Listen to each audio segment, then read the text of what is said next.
Chapitre 32. Arrivée à la maison de Zacharie. Je suis dans un pays montagneux. Ce ne sont pas de hautes montagnes, mais ce ne sont plus des collines.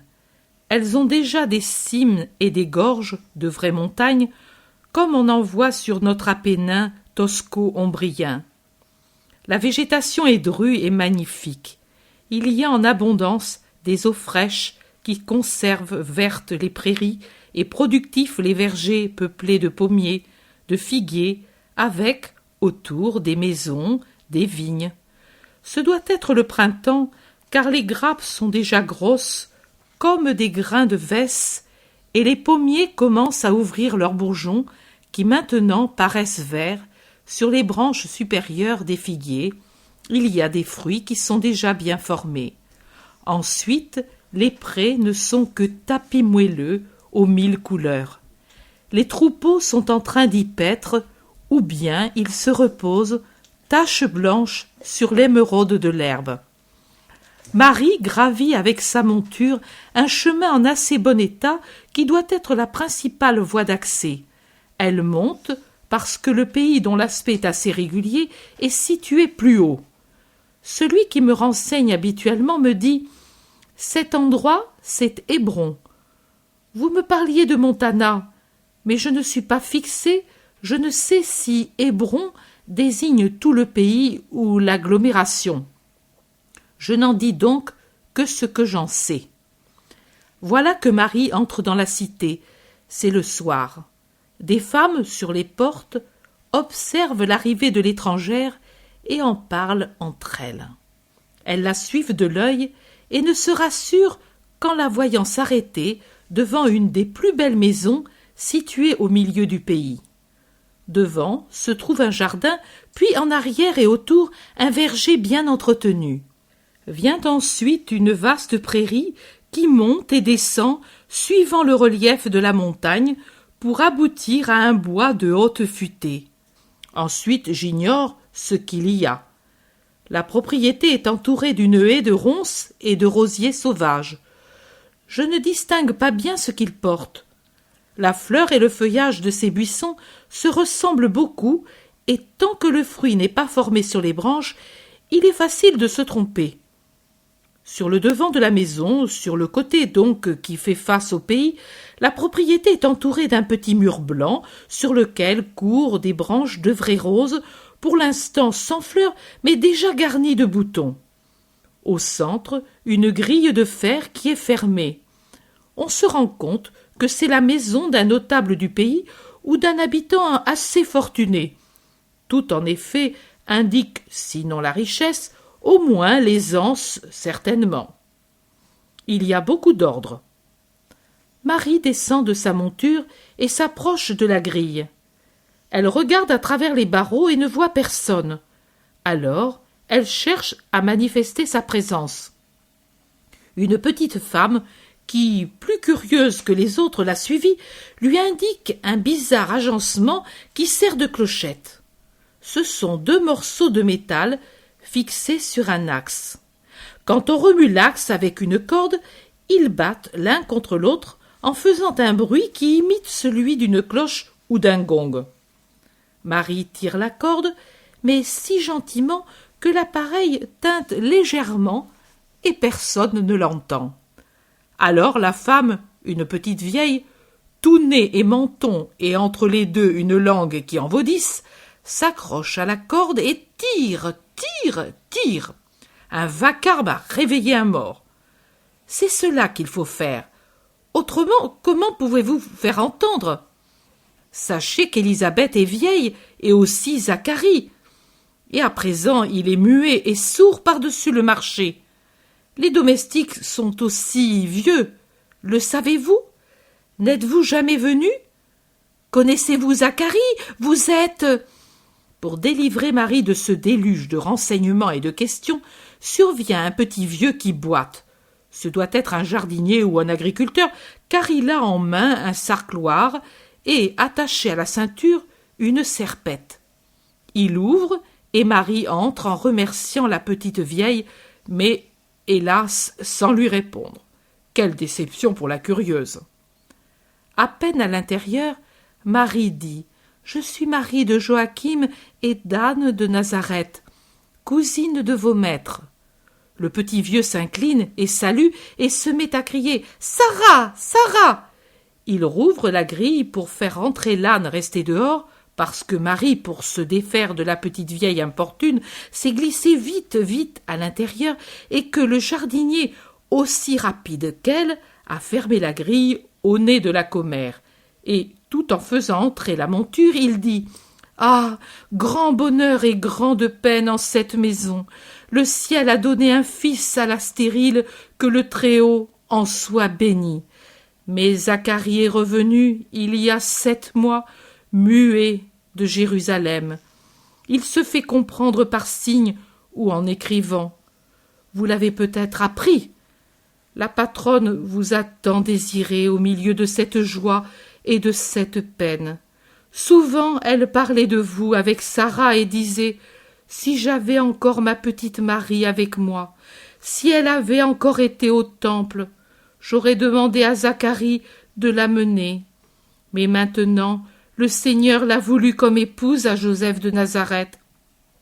Elle seule pouvait me donner du réconfort dans cette peine et m'aider à prier Dieu, car elle est si bonne, et au temple tout le monde la pleure.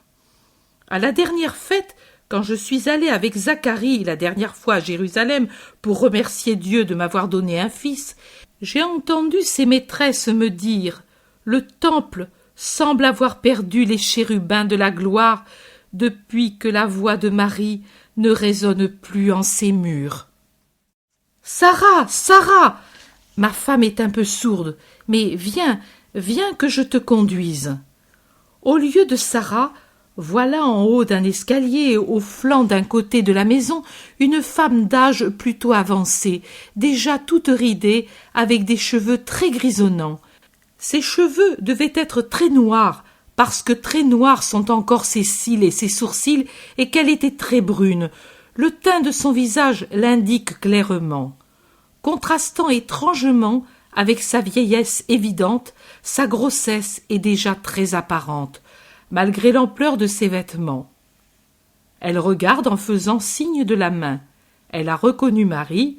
Elle lève les bras au ciel avec un « Oh !» étonné, joyeux, et se hâte autant qu'il lui est possible à la rencontre de Marie. Marie, toujours aussi réservée dans sa démarche, se met à courir, agile comme un faon, et elle arrive au pied de l'escalier en même temps qu'Élisabeth. Marie reçoit sur son cœur, avec une vive allégresse, sa cousine qui pleure de joie en la voyant. Elle reste embrassée un instant, et puis Élisabeth se détache de l'étreinte avec un « Ah !» où se mêlent la douleur et la joie, et elle porte la main sur son ventre grossi. Elle penche son visage pâlissant et rougissant alternativement. Marie et le serviteur tendent les mains pour la soutenir parce qu'elle vacille comme si elle se sentait mal. Mais Élisabeth, après être restée une minute comme recueillie en elle-même, lève un visage tellement radieux qu'il semble rajeuni. Elle regarde Marie avec vénération, en souriant comme si elle voyait un ange, et puis elle s'incline en un profond salut en disant « Bénie es-tu parmi les femmes, béni le fruit de ton sein. » Elle prononce ainsi 2 phrases bien détachées. « Comment ai-je mérité que vienne à moi ta servante, la mère de mon Seigneur? Voilà qu'au son de ta voix, l'enfant a bondi de joie dans mon sein, et lorsque je t'ai embrassé, l'Esprit du Seigneur m'a dit les très hautes vérités dans les profondeurs de mon cœur. Bienheureuse es-tu d'avoir cru qu'à Dieu serait possible même ce qui ne semble pas possible à l'esprit humain. Bénie es-tu parce que, grâce à ta foi, tu feras accomplir les choses qui t'ont été prédites par le Seigneur et les prophéties des prophètes pour ce temps-ci. Bénie es-tu pour le salut que tu as engendré, pour la descendance de Jacob. Béni es-tu pour avoir apporté la sainteté à mon fils qui, je le sens, bondit comme une jeune chevrette pour la joie qu'il éprouve en mon sein. C'est qu'il se sent délivré du poids de la faute, appelé à être le précurseur, sanctifié avant la rédemption par le Saint qui croit en toi. Marie, avec 2 larmes qui, comme des perles, descendent de ses yeux, qui rient vers sa bouche qui sourit, le visage levé vers le ciel et les bras levés aussi dans la pose que plus tard tant de fois aura son Jésus, s'écrie « Mon âme magnifie son Seigneur » et elle continue le cantique comme il nous a été transmis. À la fin, au verset « Il a secouru Israël son serviteur », etc., elle croise les mains sur sa poitrine, s'agenouille, prosternée jusqu'à terre en adorant Dieu. Le serviteur s'était respectueusement éclipsé quand il avait vu qu'Élisabeth ne se sentait plus mal et qu'elle confiait ses pensées à Marie. Il revient du verger avec un vieillard imposant, aux cheveux blancs et à la barbe blanche, qui, de loin, avec de grands gestes et des sons gutturaux, salue Marie. « Zacharie arrive, dit Élisabeth en touchant à l'épaule la Vierge absorbée dans sa prière. Mon Zacharie est muet. Dieu l'a puni de n'avoir pas cru. Je t'en parlerai plus tard, mais maintenant j'espère le pardon de Dieu puisque tu es venue, toi la pleine de grâce. » Marie se lève et va à la rencontre de Zacharie et s'incline devant lui jusqu'à terre. Elle baise le bord du vêtement blanc qui le couvre jusqu'à terre. Il est très ample ce vêtement et attaché à la taille par un large galon brodé. Zacharie, par geste, souhaite la bienvenue et, ensemble, ils rejoignent Élisabeth. Ils entrent tous dans une vaste pièce très bien disposée. Ils y font asseoir Marie et lui font servir une tasse de lait qu'on vient de traire. Il écume encore avec des petites galettes. Élisabeth donne des ordres à la servante, finalement apparue avec les mains enfarinées et des cheveux encore plus blancs qu'ils ne le sont en réalité, à cause de la farine dont ils sont saupoudrés. Peut-être était-elle en train de faire le pain. Elle donne aussi à un serviteur que j'entends appeler Samuel l'ordre de porter le coffre de Marie dans une chambre qu'elle lui indique. Tous les devoirs d'une maîtresse de maison à l'égard de son hôte. Marie répond entre-temps aux questions que lui fait Zacharie en écrivant avec un stylet sur une tablette enduite de cire. Je comprends par les réponses qu'il lui parle de Joseph et qui lui demande comment elle se trouve épousée. Mais je comprends aussi que Zacharie n'a eu aucune lumière surnaturelle sur l'état de Marie et sa condition de mère du Messie. C'est Élisabeth qui, approchant de son mari et lui mettant affectueusement une main sur l'épaule comme pour une chaste caresse, lui dit « Marie est mère, elle aussi, réjouis-toi de son bonheur. » Mais elle n'ajoute rien. Elle regarde Marie, et Marie la regarde, mais ne l'invite pas à en dire plus, et elle se tait. Douce, très douce vision. Elle m'enlève l'horreur que j'avais ressentie à la vue du suicide de Judas. Hier soir, avant de m'endormir, j'ai vu les pleurs de Marie penchés sur la pierre de l'onction, sur le corps inanimé du Rédempteur. Elle était à sa droite, tournant le dos à l'entrée de la grotte sépulcrale. La lumière des torches éclairait son visage et me faisait voir son pauvre visage dévasté par la douleur, inondé de larmes.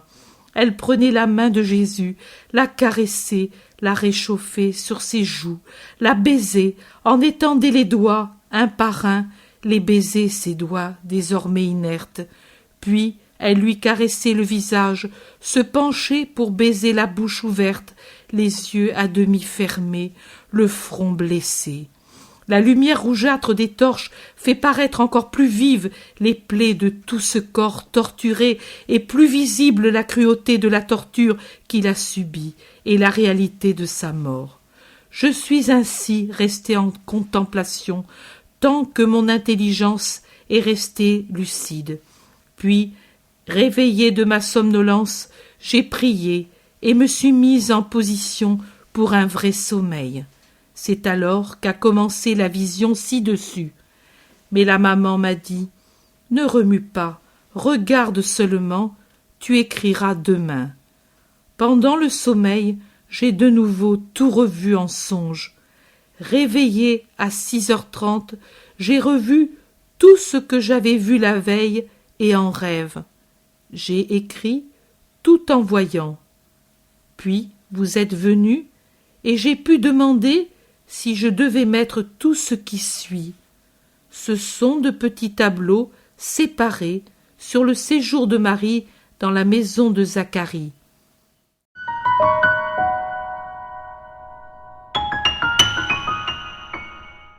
L'intérêt pour les écrits de Maria Valtorta ne cesse de grandir. Et les fruits récoltés, vocation, conversion, sont immenses. Visionnaire de la vie du Christ, de la conception de Marie jusqu'au début de l'Église, sa description des personnages, de leur psychologie, la précision des lieux où ils évoluent, des coutumes et mœurs de l'époque, est proprement sidérante et à ce jour inégalée. Bonjour, je suis Bruno Périnet, président de l'association Maria Valtorta. Vous voulez aider à faire connaître Jésus avec l'évangile tel qu'il m'a été révélé de Maria Valtorta. Une dizaine de conférenciers rencontrent des familles, des paroisses et des lecteurs dans des salles publiques.